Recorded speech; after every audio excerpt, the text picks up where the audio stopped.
After leaving Miami, my life took a strange, unexpected turn. I thought I had everything under control, surviving tough times and building a successful business through sheer will and hard work. My journey had been filled with pain and betrayal, but when I met Ellen, I believed I'd finally found something real, a bit of stability amidst the chaos. 6 years into our marriage, I started noticing small cracks, unspoken frustrations, long silences. I convinced myself it was normal, but the growing distance between us felt wrong. I couldn't shake the feeling something was off. One day, after calling to Ellen from the bathroom, I came out to find her in the kitchen with a stranger, his hands all over her, kissing her like I didn't exist. "What the hell is going on?" I shouted. The man barely reacted, smirking while Ellen calmly asked me to get him a beer. Shocked, I played along. I grabbed a Sam Adams, opened it, and instead of handing it over, I poured it out onto the floor. I confronted him directly, making sure he knew he was no longer welcome in my home. As he screamed in pain, I dragged him out of the house by his hair, then returned for Ellen, throwing her and her purse outside too. I coldly told her to take her lover to the hospital. Before they left, I whispered in the man's ear, warning him not to call the cops, or I'd finish the job. I shoved him toward Ellen, her face in shock, for once speechless. I walked back inside, and moments later, I heard the car start and drive away. My body shook, not just from what my wife had done, but from how I reacted. I'm not usually violent, but I used to have a quick temper and brutal outbursts. I had just turned 40, Ellen was 39, and we had been married nearly 6 years. During that time, I never told her about my past in Miami. I didn't mention growing up as a street kid in Little Cuba. When I was 12, my father was eliminated in a bar fight. A Cuban man got mad, thinking my dad was hitting on his girl, though she'd only asked for a cigarette. My father held his own until the Cuban's friend stabbed him from behind. After that, it was just me and my mom. My dad's end of life hit her hard. We were already struggling, and she started working at a strip club to make ends meet. She made decent money until a customer attacked her. The bouncer handled him, but the guy waited for her after work and knocked her to end of life in an alley. She died alone, and her body wasn't found until morning. I was 14. Social services found my uncle, Sean Hennessy, who I didn't even know existed. He owned a bar near where my dad was eliminated. He took me in, but we weren't close. I asked why my mom never mentioned him, and he just said, "Some things are better left dead." I was always getting into fights, mostly losing, until Sean finally took pity on me. He said, "JC, life's tough. Learn to survive with these." He held up his fists. "You can lose a knife or run out of bullets, but your fists are always there. I'll teach you to fight, the rest is up to you." He taught me well. The area soon became overrun with Cuban refugees, many from Castro's prisons, and I learned to survive with my fists and temper.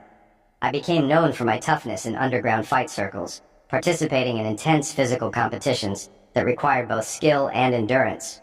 By 19, I was a tough, hardened fighter and spent most of my teen years in juvie. A cop finally pulled me out of that life. At 22, I got busted again for fighting, and Deputy Will Hartman sat me down in a room, just staring at me for a long time before finally speaking. "Jason Michael Cooley, that's your full name?" I nodded. "My friends call me Jazz." He chuckled. "You don't have any friends, Jazz." I shrugged. "Jazz, I've got a proposition for you. Interested?" I stayed silent, just looking at him. "Look, I've got you on attack with a deadly weapon, your fists, and mayhem. You bit that guy's ear off. Lucky we found it." Yeah. "And don't even try the self-defense excuse. You're an adult now. No more juvie. From here on out, it's adult lockup." "So, what's your point?" I asked. He studied me before speaking again. "Marines," I laughed. "Marines? No way." "Listen, JC, you're smart, tough, and you know how to survive. The Marines could use that, otherwise you know where you'll end up." "And where's that?" "Dead. Everyone ends up dead. So what? I know about your parents, your uncle. You've had a rough life, but it doesn't have to stay that way. Think about it while you're in lockup." I did think about it. After 3 attempts on my life in county jail, thanks to the Cubans, I changed my mind. The guy whose ear I bit off was one of them. Next thing I knew, I was crawling through mud under razor wire at Parris Island, South Carolina. Explosions and bullets whizzed past, and all I could think was, what have I done? By the time I joined the Marines, Vietnam was long over. I didn't see major combat, but I found plenty of fights. Stationed in Germany, some buddies and I went bar hopping in West Berlin, which ended in a big brawl. One of the locals, a 6'5", 300-pound guy, and his crew didn't like us. They made comments about Cuba and communism, and it didn't take long for fists to fly. By the time the MPs and German police showed up, the big guy and his buddies were out cold. Back on base, I was charged with fighting, causing a disturbance, and more. After a few days in the brig, my CO asked me, "Would you be willing to fight in a ring, Cooley?" "Hell yes, sir," I replied. I spent the next few years becoming somewhat of a legend in the service, winning most of my fights. But everything changed after an intense fight in the Philippines, where one of my opponents suffered a critical injury. It was a turning point that made me reconsider my involvement in fighting. Seeing him lying there, eyes open but lifeless, deeply affected me. After that, I never fought again despite my division's disappointment. 2 months later, I left the service. Back in the US, I enrolled in college studying computers and technology. I already had some skills from the Corps, but I wanted to learn more. After 5 years, I graduated with honors and a master's in computer science. Soon after, I was hired by a successful tech company in San Jose, California, which would later become Silicon Valley. I advanced quickly, but working for others wasn't enough. With 2 co-workers who shared my vision, we started our own company, CB's Tech Research Inc. The company grew rapidly, especially with the rise of the internet. Our breakthroughs in hardware made us a major player, and we became incredibly wealthy.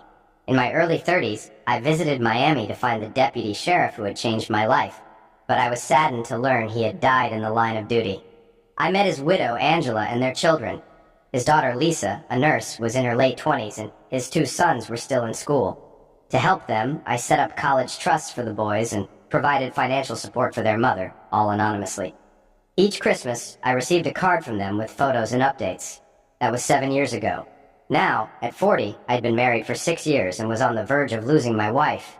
I poured myself a gin and tonic and headed to the backyard, sitting on a bench by the koi pond.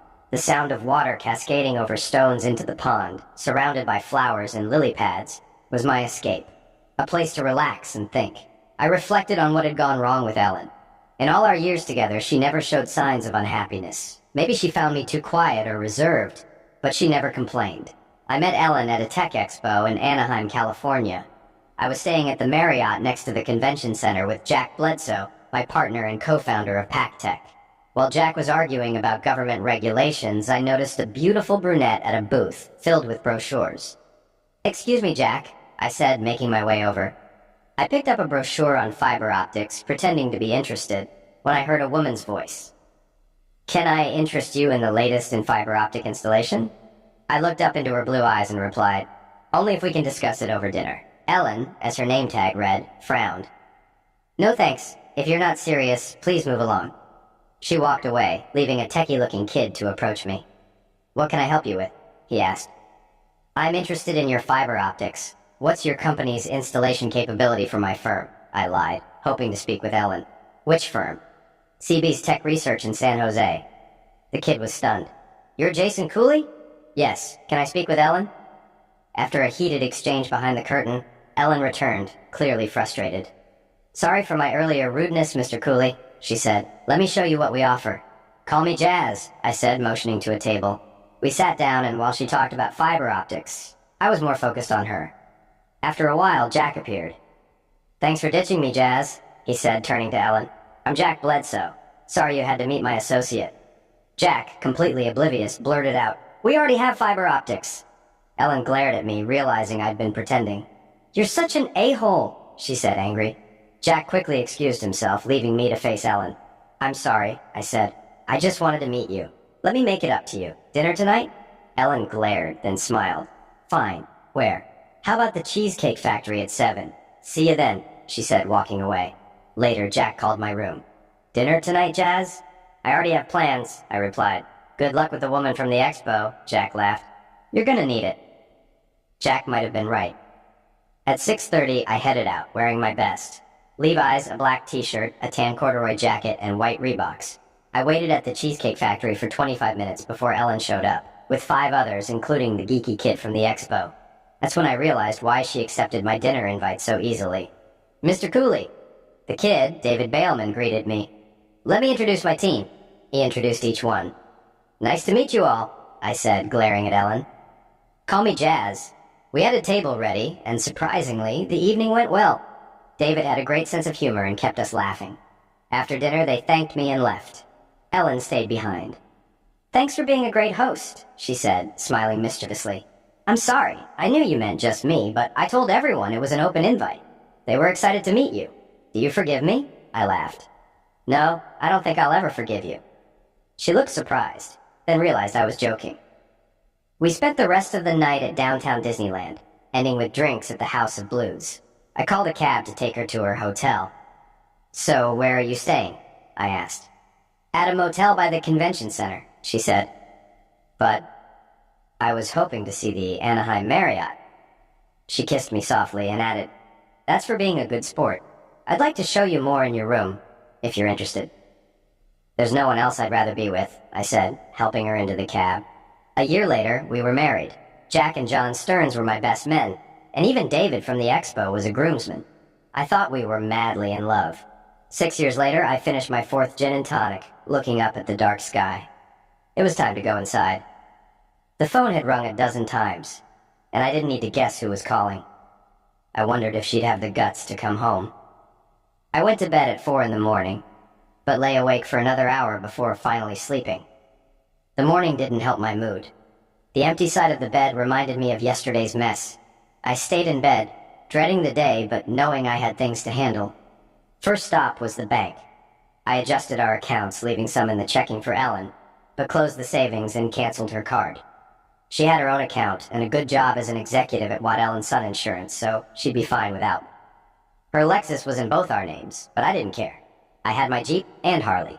The house was the bigger issue. With the economy tanking, selling it would be tough. I figured one of us would need to buy the other out. At the office, I called my attorney, Matt Brunt, and told him everything. He couldn't believe it. "Jazz, there had to be a reason she did this." "I don't have a clue, Matt. Everything seemed fine until yesterday. I need to find out who that guy is." "Give me his license plate number and I'll check," Matt replied. I handed it over. "Start the paperwork. I don't know if I can even talk to her right now." "You need to talk to her, Jazz. Find out why." "I don't know. She acted like I wouldn't do anything, like she was making me a fool." Matt looked at me seriously. "Does Ellen know about your past?" "No," I said, staring out the window. "I never told her about my childhood or the violence. I wanted to leave it behind, especially after liquidating that man." Matt nodded. "Okay, I'll get started. Do you want her to have access to the house? A restraining order?" "She can access the house. I'll be gone for a while. No restraining order, not yet." "Where are you going?" Matt asked, raising an eyebrow. "I'm not sure. Maybe the San Juan Islands or northern Idaho. I'll let you know," I replied. "When do you want her served?" he inquired. "When everything's ready," I said firmly. "Got it. And Jazz?" Matt gave me a serious look. "Take care of yourself. You look like hell." I laughed lightly, then left his office and headed to CB's Tech in San Jose. As I walked into the lobby, Jamie, our receptionist, called out to me. "Jason, someone's waiting for you in the conference room," Jamie said with a smile. "Who is it, Jamie? Why couldn't Jack or John see them?" I asked. "It's not a him. It's a her," Jamie replied, eyes twinkling. "She asked for you personally, and she's very attractive."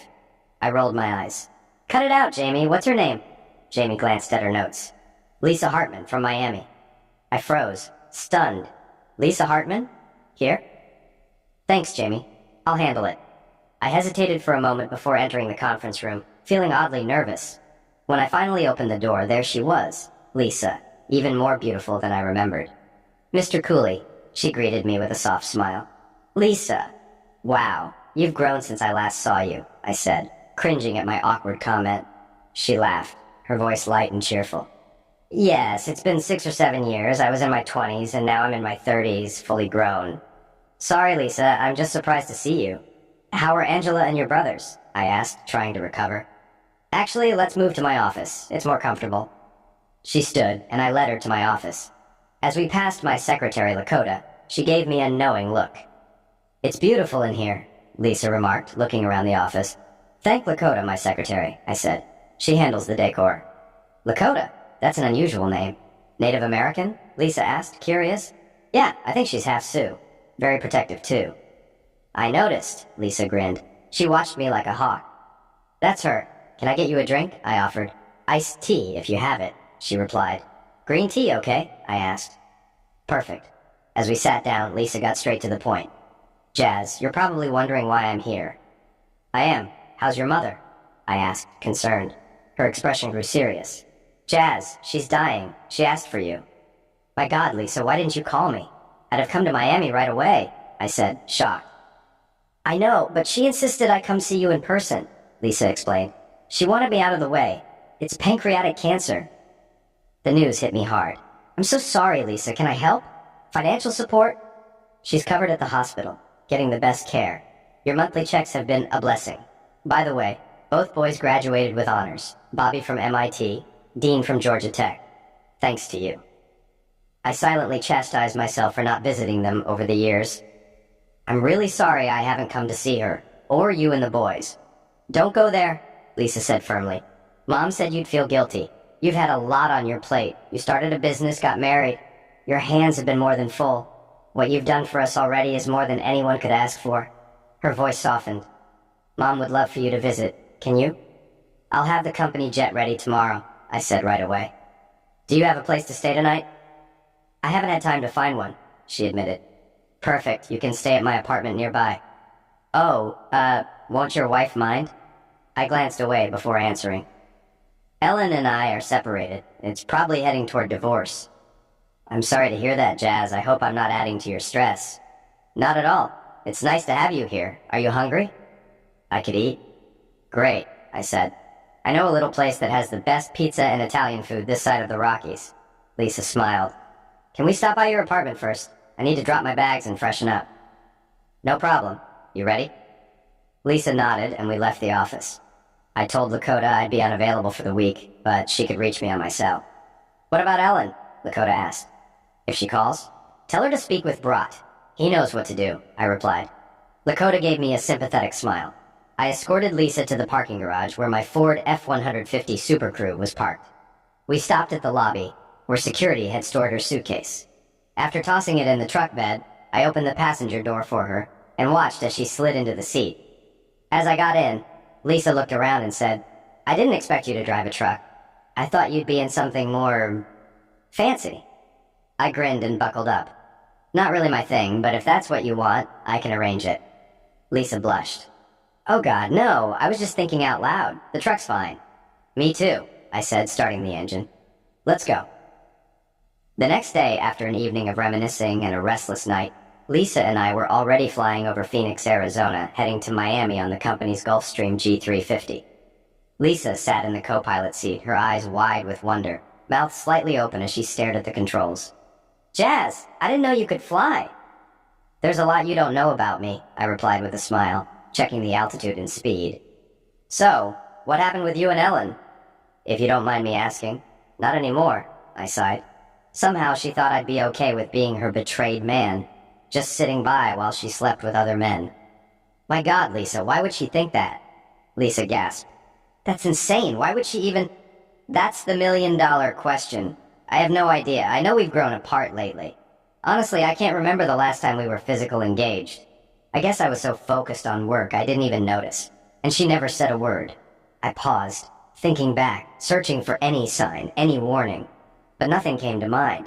To me, it felt like Ellen just suddenly decided I didn't matter anymore and she ended our marriage by cheating. But why? I glanced at Lisa as she looked out the window. Tell me about you and the family.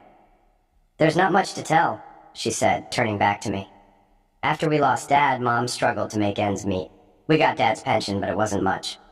I decided to go to nursing school and the boys helped out with part-time jobs as long as it didn't interfere with their studies. She fell silent for a moment before continuing. Jason, you were a godsend. I didn't even know about you, aside from what Mom told me. How Dad got you into the Marines. When you showed up at the house, Mom was overwhelmed. She knew everything about your past and what Dad did for you. He always kept her updated on your accomplishments in the Marines. Lisa hesitated before adding, he was so proud of you, Jazz. Mom showed me all the clippings from your boxing matches and articles about CB's tech research. Dad was planning to fly out to see you, to ask if you'd come visit the family. He wanted to introduce you to Mom, me, and the boys. Her voice wavered as she said, but he was shot and eliminated the following week. The memory of Deputy Will Hartman's end of life hit me hard. I stayed silent as the plane hummed. the turbines the only sound in the cabin. After a while, I asked, "I noticed you're not wearing a wedding ring. You're not married?" Lisa smiled wistfully. "No, I never really had the time. Between nursing school, working at the hospital, helping Mom and the boys, there wasn't room for anything else." She turned away, gazing out the window again. "And there were other things." I wondered what those other things might be, but decided not to ask just yet. A few hours later, we were taxiing onto an empty ramp at Miami International. Soon, we had our luggage loaded into a waiting limo and headed to her family's home. Miami hadn't changed much. Maybe a few more high-rises blocking the beach, but it was still the same hot and humid city I remembered. Lisa's mom lived on the southern edge of town, and we got to her house pretty quickly. It was a modest, single-story ranch with a white picket fence around the front yard. I was surprised at how clean and well-kept everything was. There were no signs of weather damage, which is tough in Florida, and the landscaping was immaculate. Even the roof looked like it was in perfect shape. As if reading my mind, Lisa said, "Your monthly contributions were more than enough to cover everything." I nodded. Lisa went inside while I handled the luggage and paid the limo driver. "Stay on call, Alonzo," I said. When he mentioned he had other clients, I reassured him he'd be well compensated. After that, I went inside. I expected the house to be dark and somber, but it was the opposite.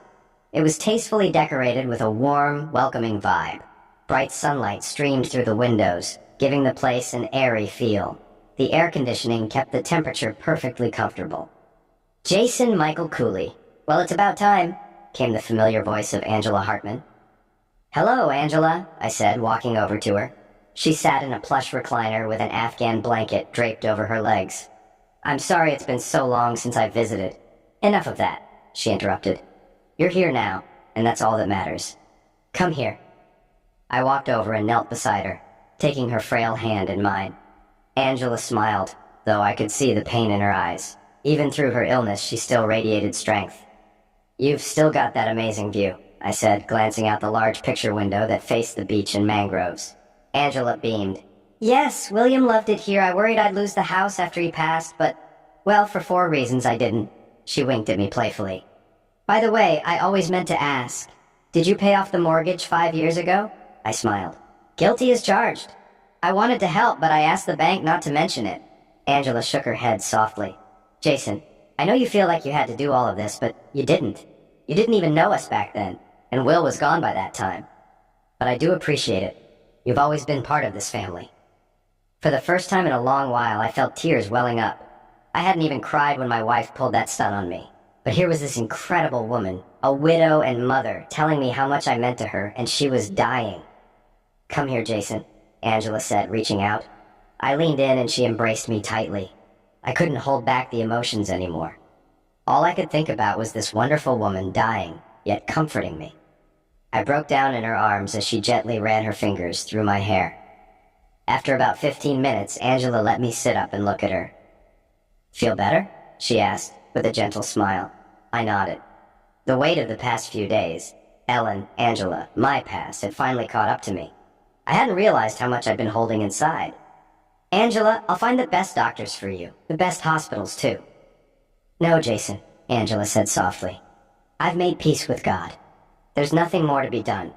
The cancer has spread too far and it's caused too much damage.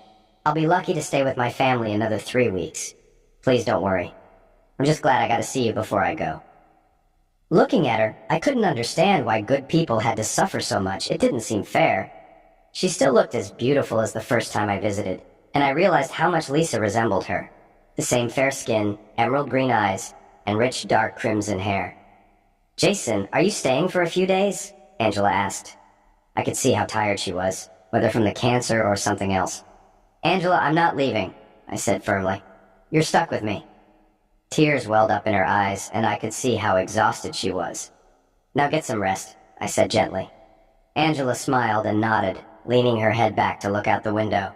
In a few minutes, she was asleep. I stood, gazing down at her, the mother I always needed but never had. "Is she sleeping?" came a soft voice behind me. Turning, I saw Lisa standing in the doorway, watching her mother breathe steadily. "Yeah, she's resting," I replied. "Thank you, Jason Cooley." "Thank you for being here," she said, stepping forward quietly. She hugged me, and I wrapped my arms around her as she trembled and softly sobbed against my chest. My heart went out to this beautiful but grieving woman. "I'm glad you called me," I said. She blushed and quickly turned away. "Are you staying here?" she asked. "I think I am," I answered. "Then I'll show you to your room. Follow me," she said, leading me down the hallway. She stopped at the last room on the left. This was Bobby's room. He's living in New York now. Bobby got a job at the Dellenbaugh Research Foundation. He's working as an assistant to Dr. James Wishman on some quantum physics project. "Don't ask me to explain it, I'm just a humble surgical nurse," Lisa added with a smile, though I could see she was proud of Bobby's success. "Both Bobby and Dean have a lot of respect for you, Jazz. They were sorry they couldn't be here to greet you, but they'll be here in a few days. Bobby told me to make sure you feel at home." The room was impressively tidy, with walls decorated in paintings and sketches of stars and galaxies. A shelf along the far wall displayed models of rockets and spacecraft stages from different eras, starting with the German V-2 rocket.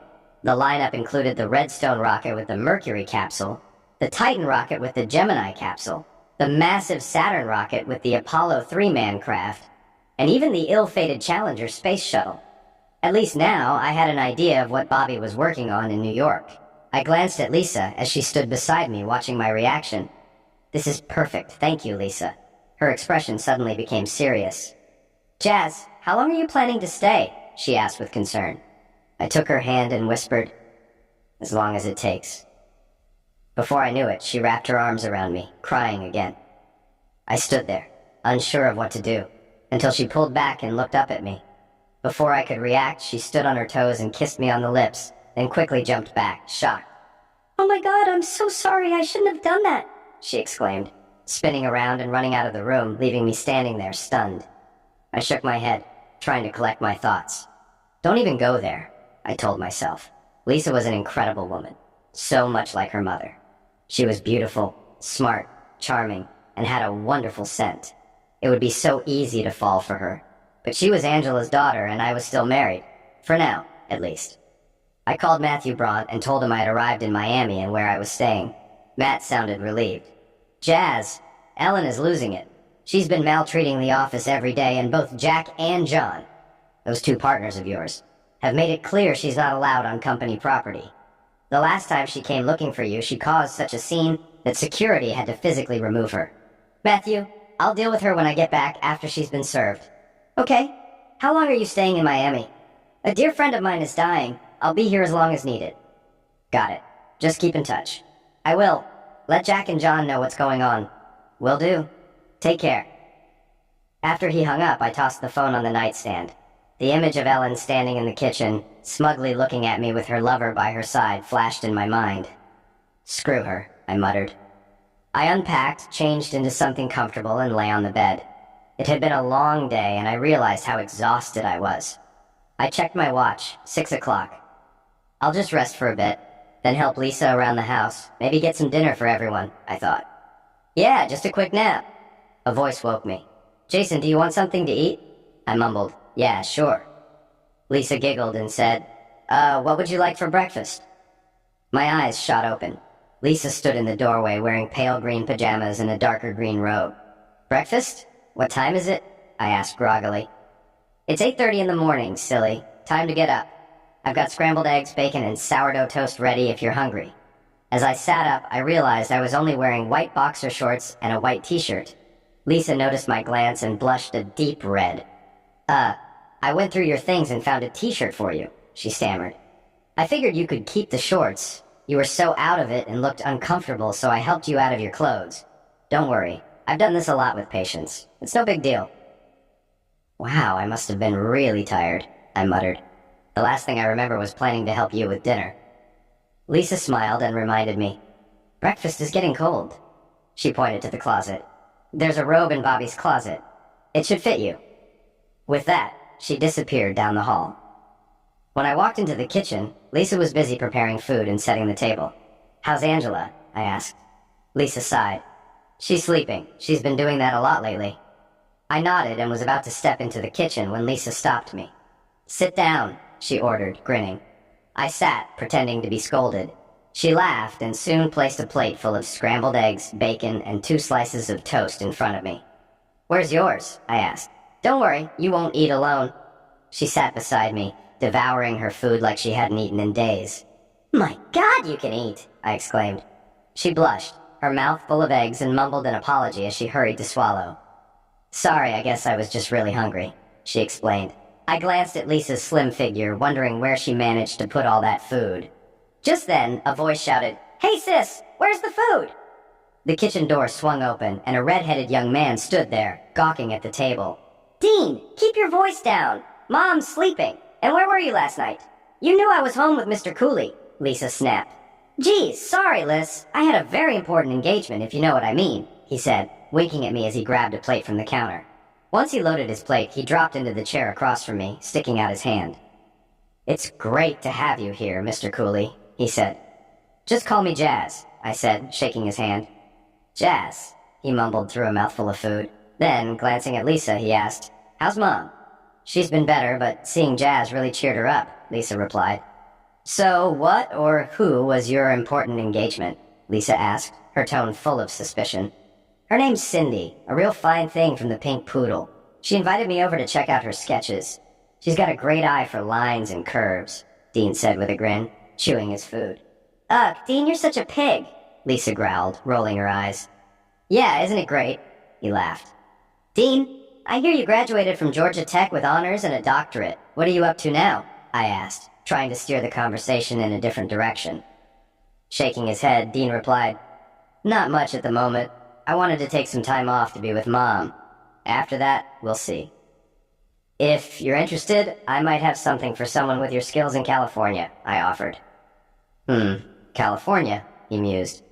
I'll think about that, but maybe later. How long are you staying? For as long as it takes, I said. He looked at me and nodded, sadness flickering in his eyes.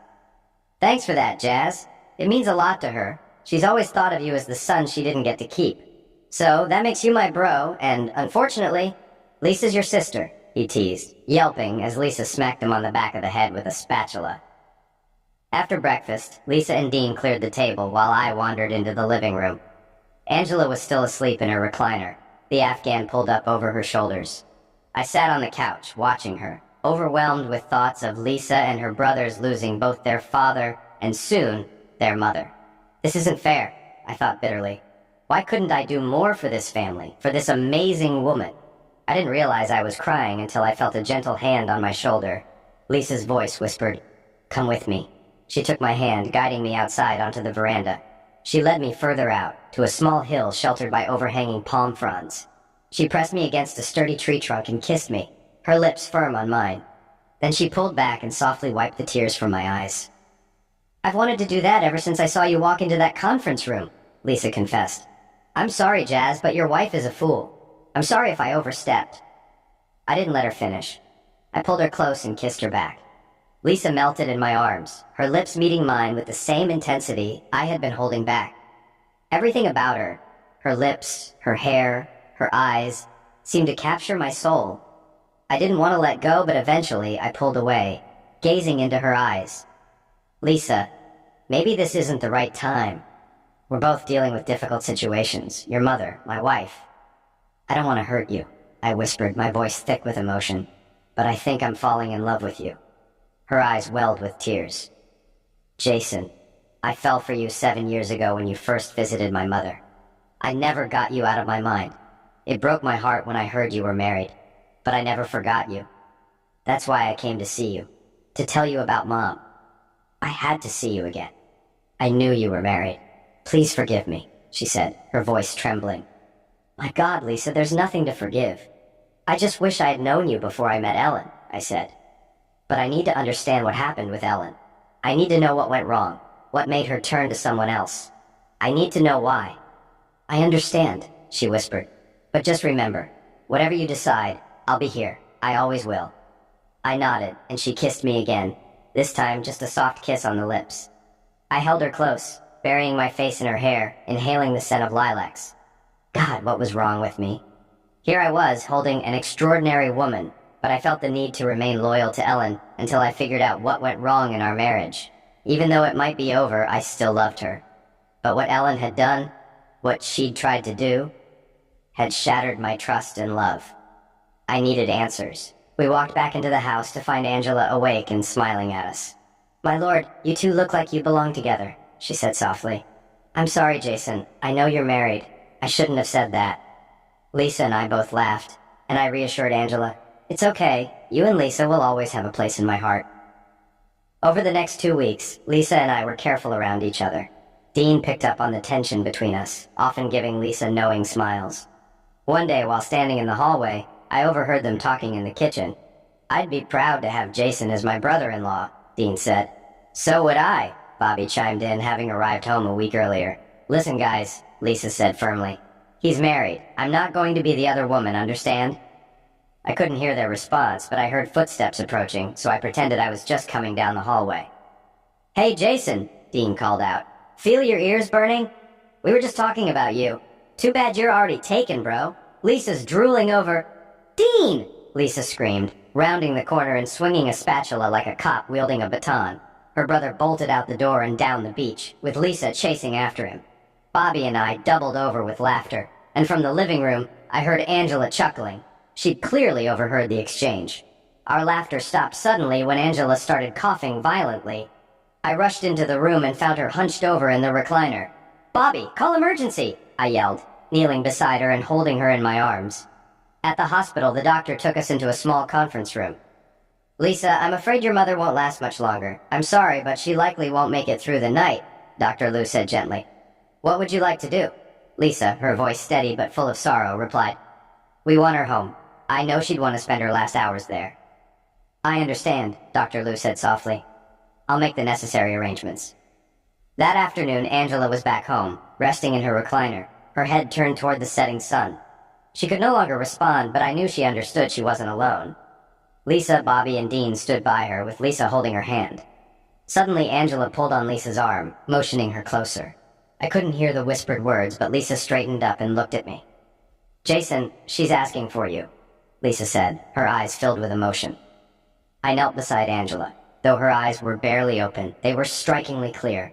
With great effort, she raised her hand and beckoned me closer. Leaning in, I heard her raspy voice whisper, "Jason, you've always held a special place in our hearts. Take care of her. I know you love her, and she loves you. I'll always be there for you. Always." Her hand slipped from mine and rested by her side. I looked into her eyes, seeing a single tear fall before she closed them. Gently touching her cheek, I whispered, "And I will always love you, Angela. Always." As I stood, I felt Lisa wrap her arms around my shoulders. I turned into her embrace, resting my head on her shoulder as deep sobs shook my body. "I should have been here more. Taken better care of all of you, of her. I shouldn't have stayed away for so long," I cried, and Lisa held me close. "You were always here in spirit. If it weren't for you, life would have been so much harder for us.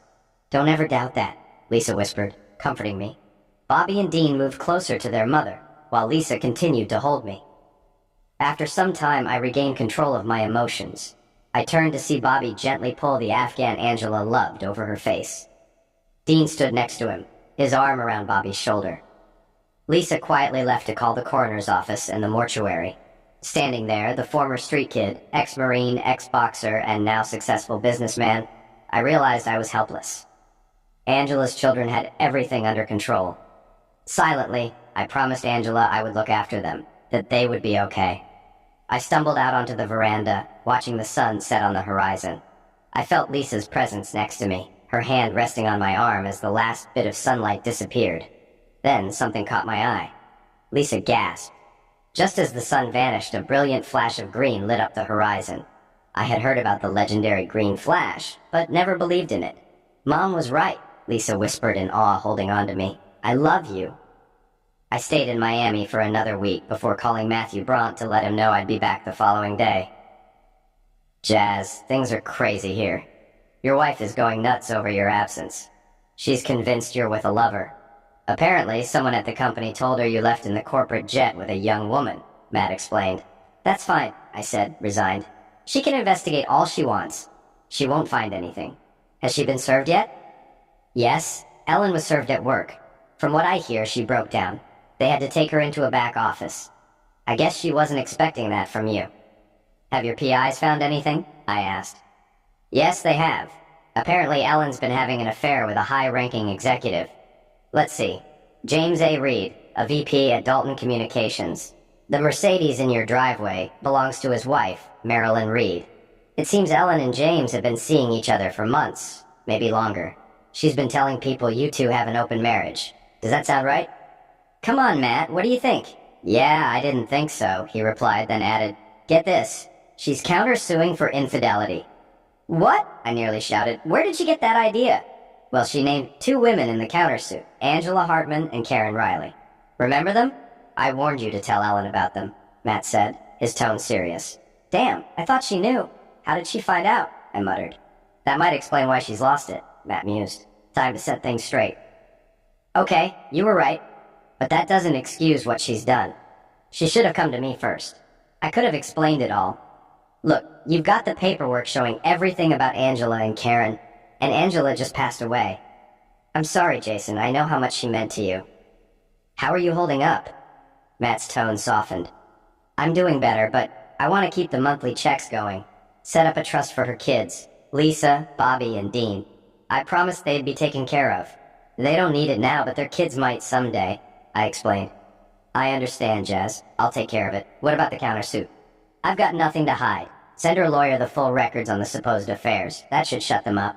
Will do. By the way, was James Reed listed in the divorce? Matt asked, almost as an afterthought. No. Given the incident at my house, we thought it best to leave that alone. Yeah, maybe you're right. You did get some justice, didn't you? I recalled the scene vividly. You could say that, Matt chuckled. He's still recovering. Lisa saw me off at the airport the next day. Before I boarded, she hugged me tightly and whispered, no matter what you decide, Jason, I'll always be here for you. Don't forget that. I won't, I promised. And I want you to know, no matter what happens, you've already captured my heart and soul. But I have an obligation to Ellen. Somehow, she's come to believe I've been having an affair with your mother. Lisa gasped. Oh no. Yes, and I need to set her straight. Not that I think it'll change anything. She's already shattered my heart and trust beyond repair, I said, my voice heavy with resignation. I understand, Lisa whispered softly. Please take care of yourself. I nodded and kissed her deeply before heading toward the boarding gate. I turned for one last look before she disappeared from sight. Ellen sat across from me, her attorney beside her, and Matthew next to me. Once her legal team received the notarized documents regarding Angela and Karen, her countersuit fell apart. Even the rumor of me leaving with an attractive woman collapsed when they learned I had simply flown to be with my unofficially adopted mother in her final days, accompanied by her daughter Lisa. The legal battle dragged on for nearly 2 months before we finally met face to face. At this final meeting, Ellen had insisted on talking to me before finalizing the divorce. Jason, I'm so sorry, Ellen said, her voice shaking. I truly believed you were having a long-time affair with those 2 women. Someone came to me with evidence that you were providing financial support to them. What was I supposed to think? You were supposed to love and trust me enough to ask me about it, I replied, my voice hard. That's what you were supposed to do, not jump into another man's arms and flaunt it in front of me. Did you really think I'd just accept being turned into a betrayed man? And by the way, how's Reed? Or should I say, Johnsonless? Ellen winced. He's still undergoing surgeries. He was lucky they didn't have to amputate, but he did lose a testicle, and they removed several glass fragments from around his lap. He wanted to press charges against you for attack, but I convinced him everything would come out and his wife would find out. She's the one with all the money and power. She owns the company, Ellen said quietly, looking away. I haven't seen him since that day, she added softly. Let me guess. You thought having Reed over that day to flaunt him in my face would make me realize what I drove you to do? I asked, shaking my head in disbelief. Ellen stared at me as if seeing me for the first time. I didn't expect your reaction, she admitted. I laughed bitterly. Did I ruin your plans, Elle? Sorry about that.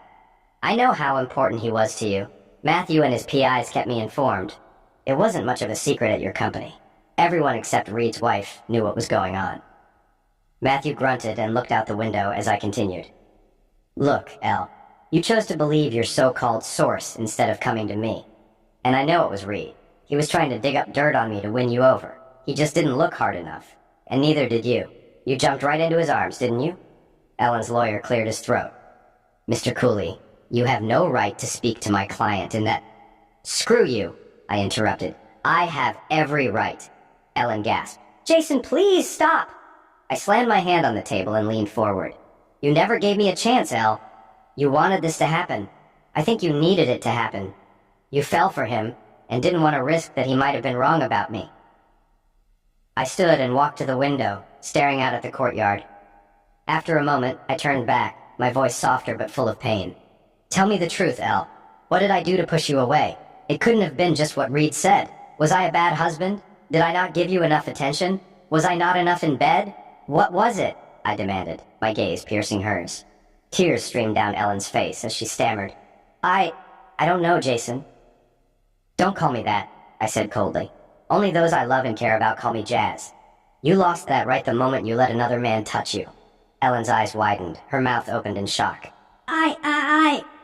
Her words faltered, and she abruptly stood and fled the room, tears streaming down her face. Her attorney glared at me and followed her out. Matthew sighed and began packing the documents. Well, I guess that's the end of this meeting. I'll handle the paperwork and filing. Anything else, Jazz? My chest still tight from the confrontation, I shook my head. No, I'm going to the condo. Call me if you need anything. Matt nodded as I left the office, unsure where that emotional outburst had come from. I thought I had moved past all of it, but maybe Ellen's betrayal still hurt more than I realized. Back at my condo, I grabbed a beer and sat on the patio, watching planes take off and land at the nearby airport. My thoughts drifted between Ellen, Angela, and Lisa. While I still had some feelings for Ellen, she had destroyed most of the love I once had for her. Nothing could justify her actions. I pictured Lisa on the beach, watching the sunset. She was like a sister to me, Angela's daughter, and just a few years younger. But I wondered how her father, Deputy Hartman, would feel. Would he approve of me being with her? I doubted it. He had only known me as a troubled street kid. Maybe I wasn't meant to be happy, I muttered. Angela's voice suddenly echoed in my mind. Jason, don't you dare think like that. You promised me you'd be there for Lisa. Her image vanished as I reached for her. I jolted awake, still on the patio, realizing what I had to do. Meanwhile, Lisa sat under a mangrove tree by the ocean, waiting for Jason to reach out. She wondered if he had decided to fix things with Ellen, the thought making her heart ache. How could he go back to a woman who betrayed him so deeply? Tears welled up in her eyes when she heard a soft voice say, Here, use this. Jason knelt beside her, gently wiping her tears away. She looked into his eyes, the only man she had ever loved. I'm sorry it took so long, Jason said softly. You're here. That's all that matters, Lisa whispered, her voice shaky. He kissed her gently. And I'll always be with you, he promised.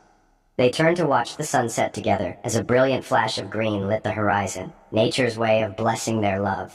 Lisa looked up, imagining her parents smiling down on them.